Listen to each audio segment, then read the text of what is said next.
నూతన సంవత్సరం నీవిచ్చు బహుమానమేనయ్యా.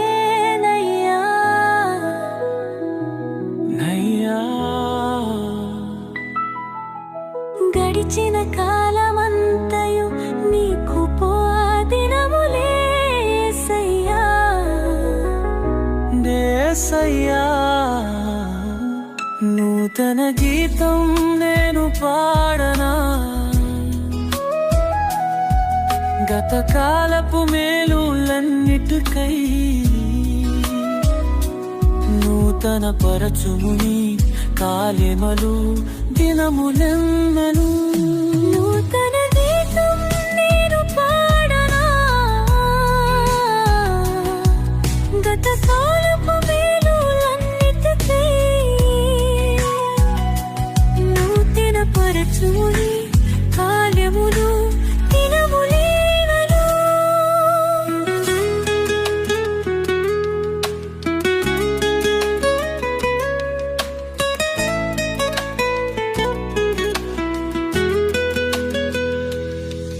గతకాలం కాచితి గతించిన దినములెల్లో రానున్న దినములెల్లను చూపుము నీ కృపావాత్సల్యములు. జరిగించుచు వచ్చితివి నీ కార్యములు సమస్తము స్వమకూరి బాముంచికై. నూతన గీతంబు మేను పాడనా, గతకాలపు మేలులన్నిటికై నూతన పరచుముని కాయమను దినము గెల్లును.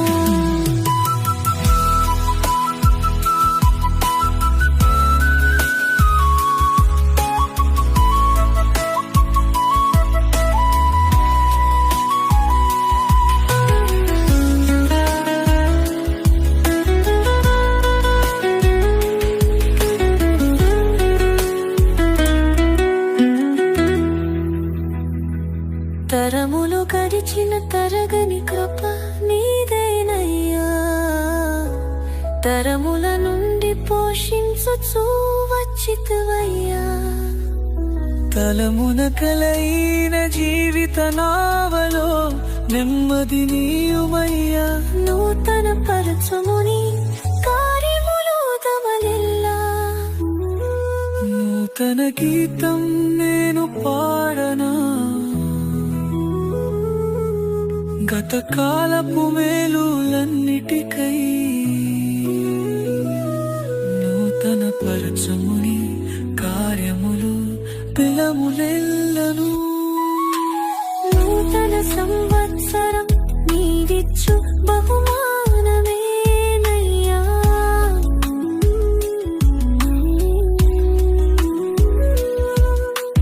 గడిచిన కాలమంతయు నీకు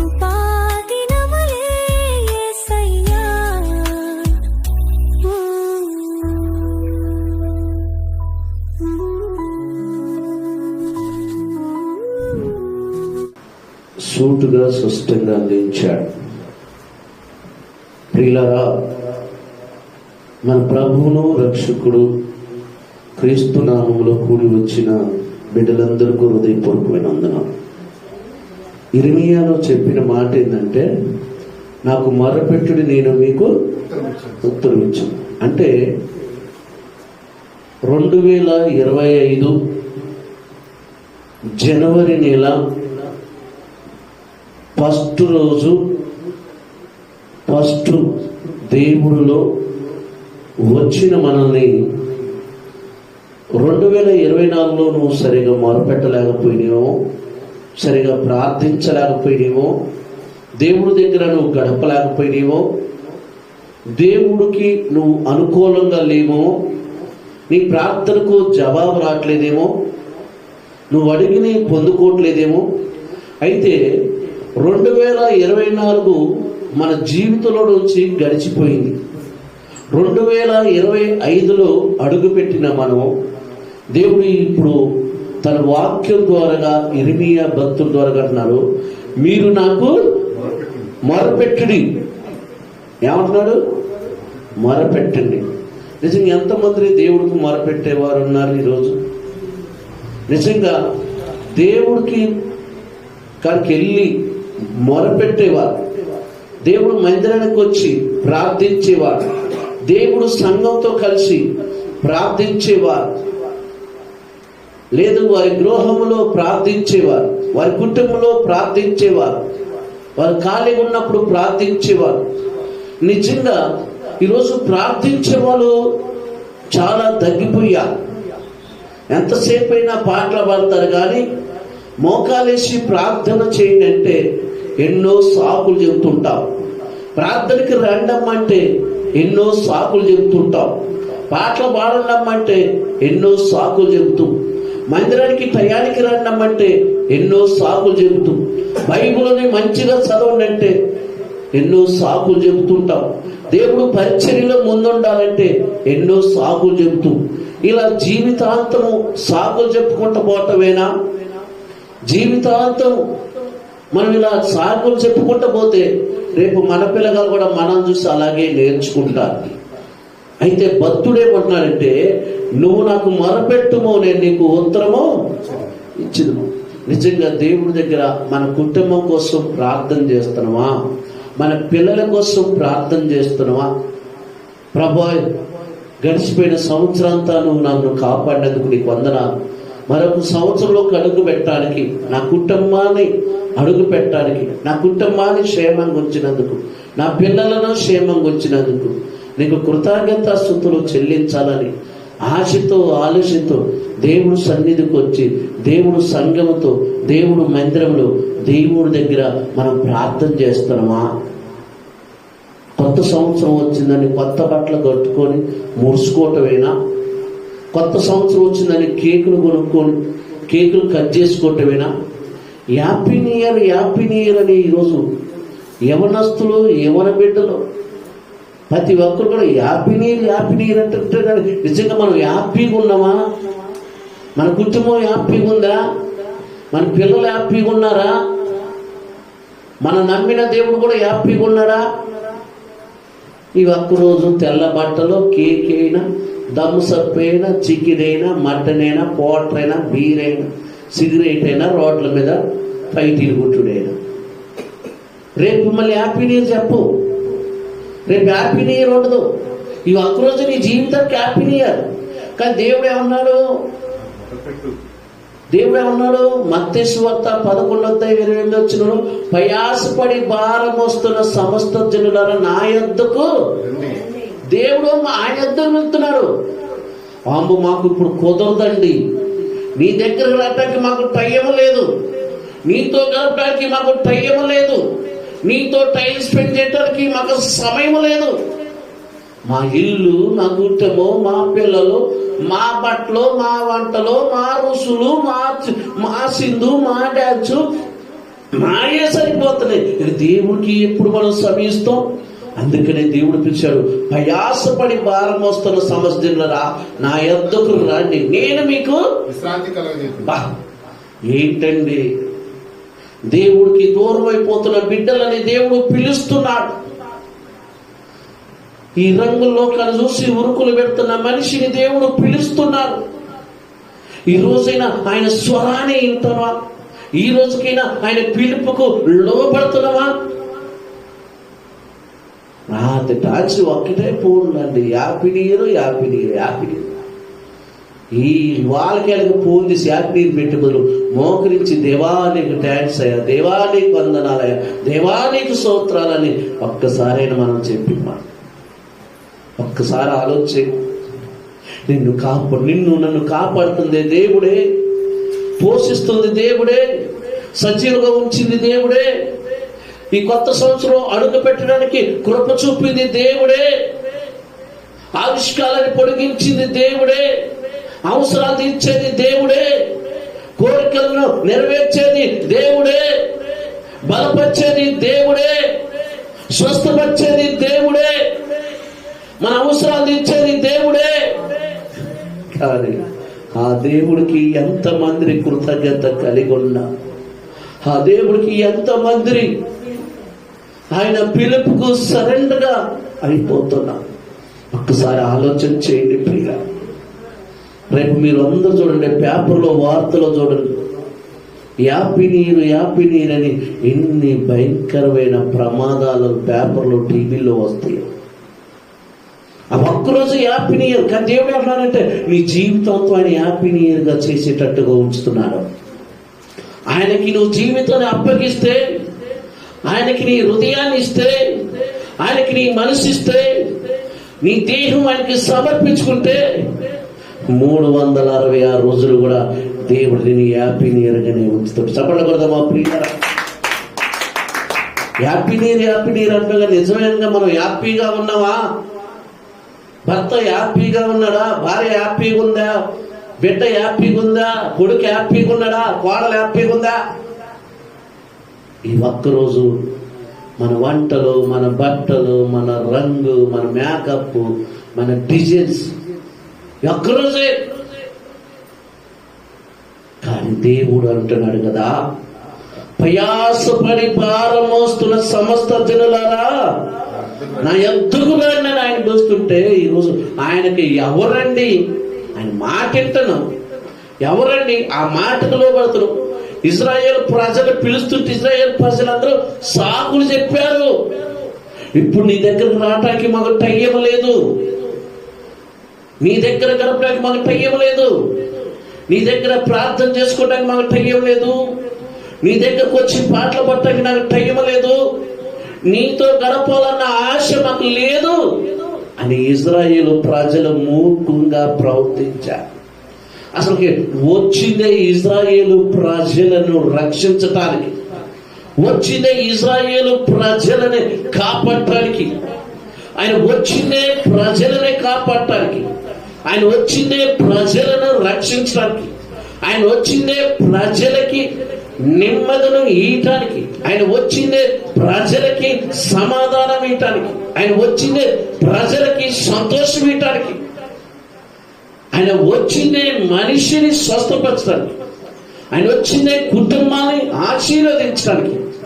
ఆ వచ్చిన ఆయనను పక్కన పెట్టి ఎవరి ఇష్టానుసారంగా వారు వెళ్ళిపోయి, ఎవరి ఇష్టానుసారంగా వారు పని చేసుకుంటూ, ఎవరి ఇష్టానుసారంగా వారు జీవిస్తూ, ఎవరి ఇష్టానుసారంగా వారు బిహేవ్ చేస్తే చూస్తున్న దేవుడు అమాయకుడు కాదు. హల్లెలూయా. చూద్దాం మాట ఎంత బాగుందో. మత్తయి సువార్త 11:28. ప్రయాసపడి భారం మోసుకొనుచున్న సమస్త జనులారా నా యొద్దకు రండి, నేను మీకు విశ్రాంతి కలుగజేయుదును. దేవుడు ఏమంటున్నారండి? విశ్రాంతిని ఇస్తానంటున్నారు. ఆయన యొద్దకు రావటానికి ఆయన టికెట్ అడగట్లేదు, కూపిని అడగట్లేదు, నీ నుంచి డబ్బులు అడగట్లేదు. ఆయన దగ్గర రావటానికి పెద్ద దూరమేం కాదు. ఆయన యొద్దకు వస్తే మనకి మేలు జరిగింది. ఆయన దగ్గర మనకు వస్తే మన కుటుంబానికి మేలు జరిగింది. ఆయన దగ్గరికి మనం వస్తే మన బిడ్డలకి మేలు జరిగింది.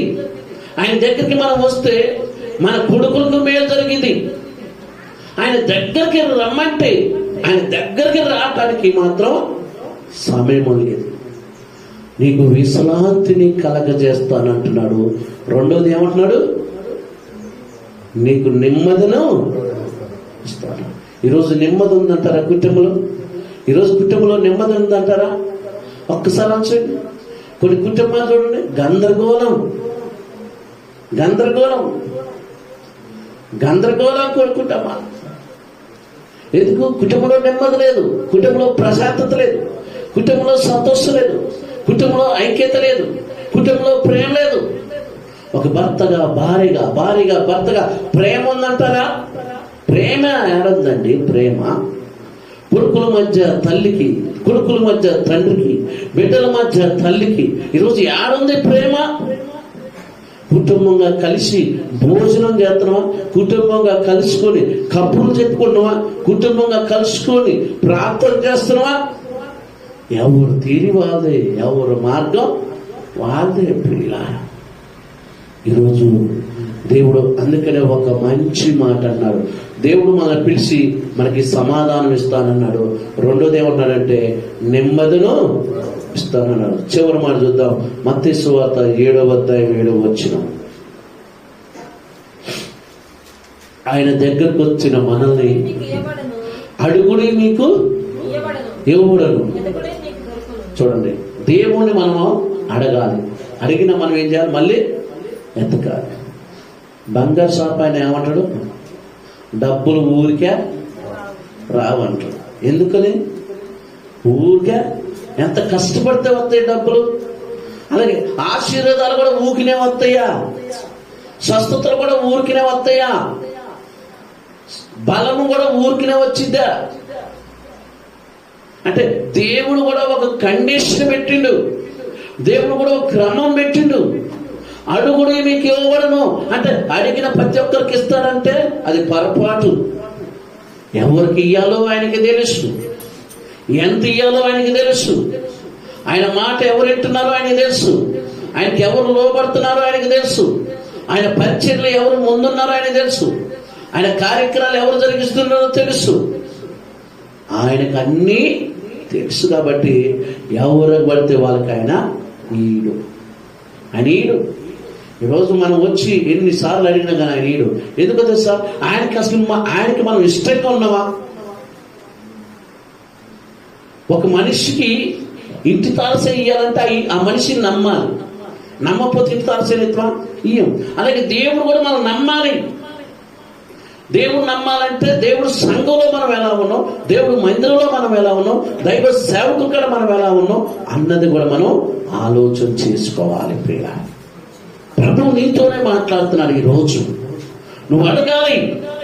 అడిగే ముందు దేవుడు దృష్టిలో నువ్వు ఎలా ఉన్నావు అడగాలి. నీవు దేవుడు సంఘములో నువ్వు ఎలా ఉన్నావు అడుగుతున్నా. నీవు దైవజనులు కూడా నువ్వు ఎలా ఉన్నావు అడుగుతున్నా. నీవు నీ కుటుంబంలో ఎలా ఉన్నావు అడుగుతున్నా. నీవు నీ సాక్ష్యం ఎలా ఉంది అడుగుతున్నా. నీవు నీ విశ్వాసం ఎలా ఉంది అడుగుతున్నా. నీవు సమాజంలో ఎటువంటి పేరు నీకు ఉంది. దేవుడు ఈరోజు ప్రతి ఒక్కరు ప్రభావాలను దీవించు దీవించు దీవించు అని చెప్పుకోవడమే కానీ అసలు దేవుడికి నేను ఎంత దూరం అయ్యాను. అందుకనే యెషయా భక్తుడు అంటాడు, ప్రియులారా, వీరు నన్ను పెదవులతోనే స్తుతిస్తున్నారు కానీ ఇలా హృదయాలు నాకు చాలా. పెదయాలతో స్తుతిస్తే దేవుడు దీవెన మనం పొందుకోలేము. పెదయాలతో స్తుతిస్తే దేవుడు ఆశీర్వాదాన్ని మనం పొందుకోలేము. పెదయాలతో స్తుతిస్తే మన కుటుంబానికి సమాధానం రా. నేను మళ్ళీ చెప్తున్నాను ప్రియులారా, మనం క్యాలెండర్లు తీసుకున్నా, వాగ్దానాలు తీసుకున్నా, వాగ్దానాల మీద డేట్లు వేసుకున్నా, ఆ డేట్ల మీద పేర్లు వేసుకున్నా, మనం పర్ఫెక్ట్ గా దేవుడిలో ఉండకపోతే దేవుడు ఏం చేస్తాడో తెలుసా ప్రియులారా? నువ్వు తీసుకున్న వాగ్దానం నీ జీవితంలో కూడా నెరవేర్చబడదు. చాలా మంది వాగ్దానాలు తీసుకుంటారు కానీ మీకు తెలుసు తెలియదు కానీ ఈ 66 పుస్తకాలే వాగ్దానంతో కూడుకున్న వాక్యం. మనకి ఇల్లోనే ఉంది మనకి ఆశీర్వాదం, ఇల్లోనే ఉంది మనకి సమాధానం, ఇల్లోనే ఉన్నది మనకి శాపం. తెలుసా ప్రియులారా? నేను అంటాను, వాగ్దానాలు తీసుకున్న ప్రతి ఒక్కరు కూడా ప్రతిరోజు ఆ వాగ్దానం తీసుకున్న మనం ఆ బైబిల్ చదివి ప్రార్థన చేస్తున్నాం. ప్రభువా, ఈ వాగ్దానం ఈ సంవత్సరం తీసుకున్నాను కాబట్టి ఈ వాగ్దానం నా జీవితంలో, నా కుటుంబంలో, నా పిల్లల్లో ఇది నెరవేర్చయ్యా. ఆ నెరవేర్చుటకు నేను ఎలా ఉండాలో నాకు నేర్పించయ్యా అని మనం ప్రార్థన చేస్తే అప్పుడు దేవుడు పులుపులు చేస్తాడు. వాగ్దానం తీసుకున్న తీసిపోయి ఏడ పెడతాం? బీరువాలో పెడతాం. వాగ్దానం తీసుకుని తీసిపోయి ఏం చేస్తాం? బైబిల్లో పెడతాం. వాగ్దానం తీసుకుని అందరు చూపించును, అప్ప దేవుడు నిన్ను దీవించును గాక అని వచ్చింది. ఇంకొక ఆయన వచ్చిందంటే నువ్వు వెళ్ళి ఊరి వేసుకొని వచ్చింది ఒక ఆయనకి వాగ్దానం. ఇప్పుడు ఏం కావాలి? యోధాది వచ్చింది. యోధ అలాగే అయిపోయిండు. కొంతమంది చెప్తారు, మంచిది రాలి, మళ్ళీ గిన్నెలు వేసి మళ్ళీ వదిలేస్తారు. అసలు ఈ గుణం మంచుకుంటే ఇది తీసినావు అంటే తీగిపోయినట్టు. ఈరోజు ఈ వాగ్దానాలు కూడా బేరాలు చేస్తున్నారు. వాగ్దానాలు తీసేటప్పుడు కూడా, క్యాలెండర్లు తీసుకునేటప్పుడు కూడా కళ్ళు మూయిపోతే మంచిది రాదా? కానుక పెట్టు వాగ్దానానికి 5 రూపాయలు. నేను 2 కట్టలు కొనుక్కొచ్చాను. ఎంత? 120 రూపాయలే.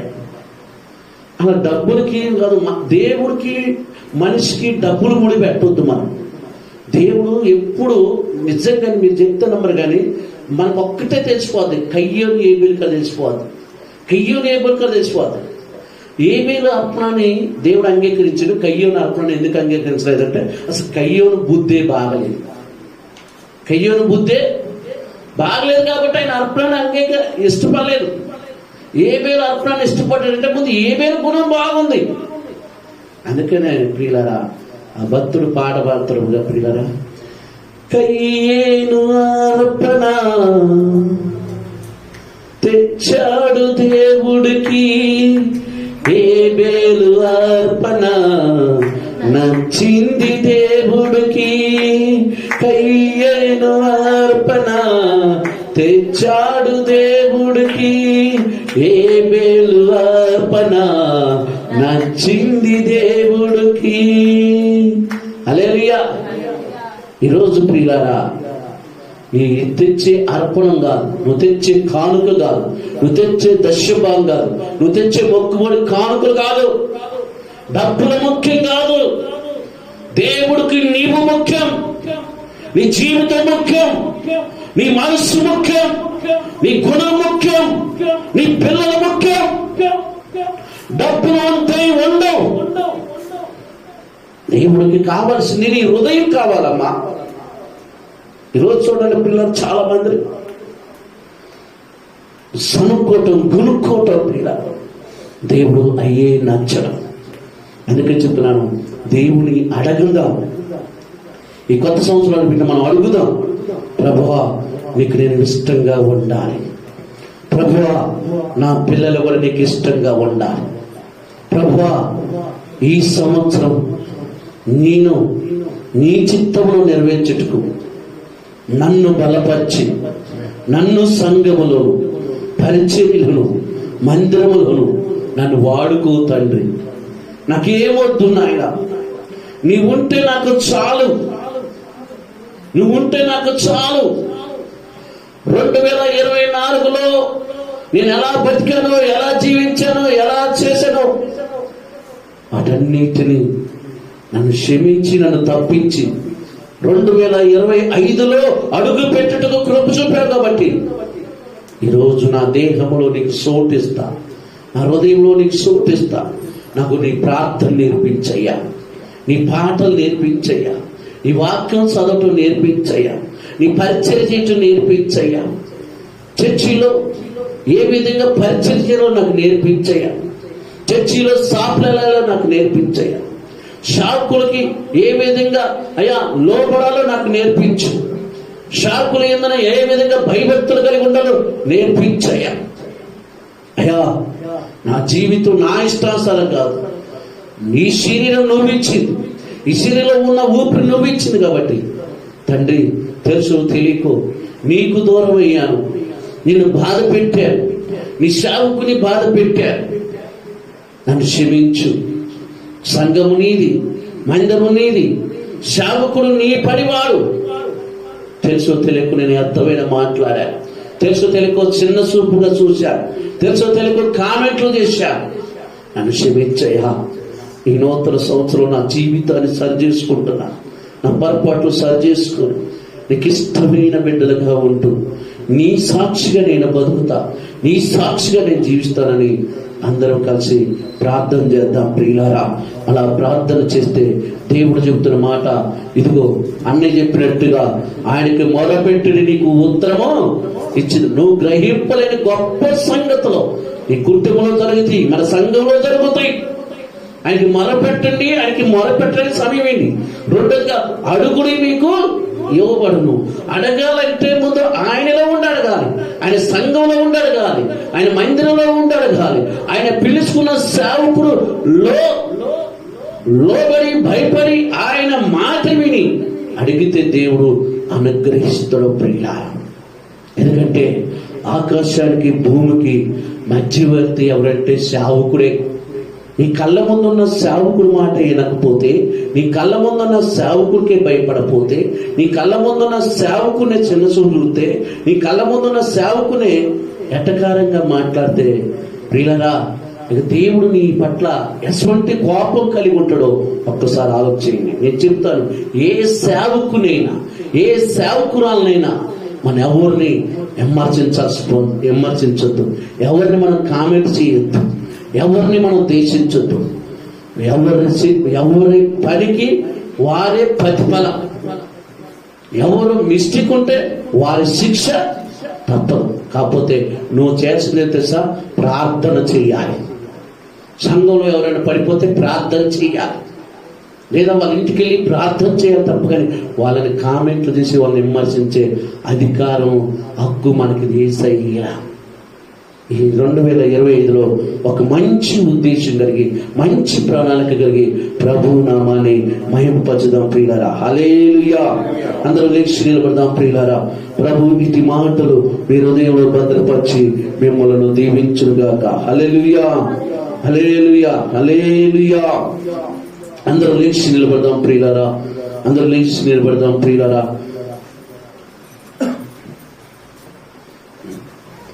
నా ప్రాణమా, నా అంతరంగమా, నాలోని ఉన్న నా సమస్తమా, నా ప్రాణమా, నా అంతరంగమా, నాలోని ఉన్న నా సమస్తమా, యెహోవా చేసిన ఉపకారము దేవుని మరవక కొనియాడుమా.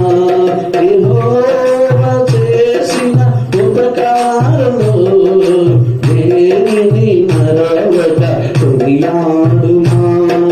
నా ప్రాణమా, నా అంతరంగమా, నాలోని ఉన్న నా సమస్తమా. సముద్రం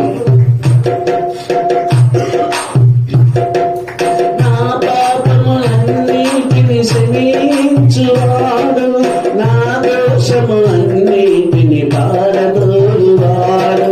నా పాపములన్నిటిని క్షమించువాడు, నా దోషములన్నిటిని పారదోలువాడు.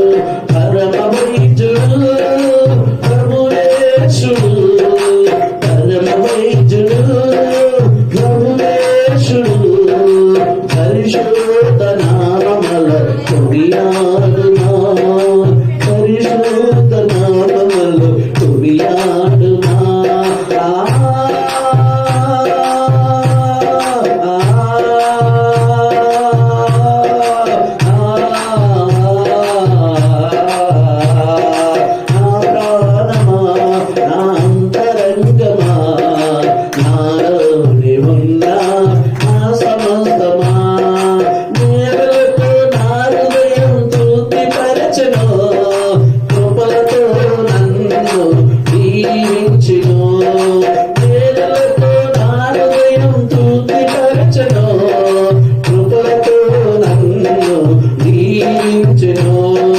మనసార నిన్నే స్తుతించనా, బతుకంత నీ సేవనే చేయనా.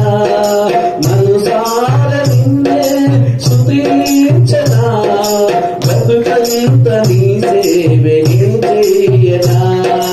నా ప్రాణమా, నా అంతరంగమా, నాలోని ఉన్న నా సమస్తమా, యెహోవా చేసిన ఉపకారము దేనిని మరవక కొనియాడుమా. యెహోవా చేసిన ఉపకారము దేనిని మరవక కొనియాడుమా.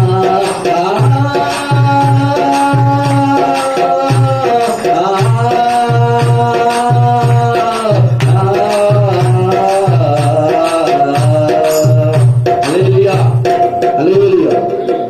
ప్రియులారా, మరి ఇటు యొక్క సమయంలో ఇంతవరకు దేవుడు దయవల్ల, దేవుడు కృపల నడిపించి, దేవుడు తన యొక్క నూతన సంవత్సరంలో నన్ను కోరుకుంటుంది ఏందో తెలుసా, ఆయన మనకి సమాధానం ఇస్తానంటున్నాడు, మనకి నెమ్మది ఇస్తానంటున్నాడు. కాబట్టి ఆయన యొక్క సమాధాన నెమ్మది ప్రతి కుటుంబం పొందుకొని ప్రభువుకు ఇష్టమైన బిడ్డలుగా జీవిద్దాం ప్రియులారా. హల్లెలూయా.